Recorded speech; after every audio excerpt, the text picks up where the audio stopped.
as the news broke of his removal from the throne, succeeded by his relation, the Emir of Bichi, one of the newly minted emirate councils that he vehemently opposed.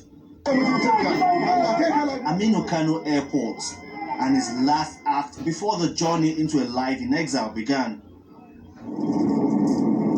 And inside the private jet, him and security officials as they wing their way to the federal capital.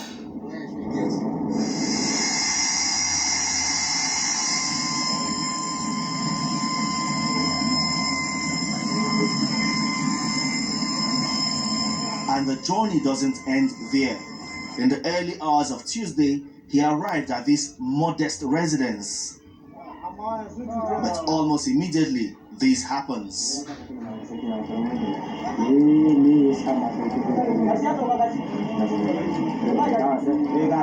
With military precision, the convoy makes its way to a police helicopter.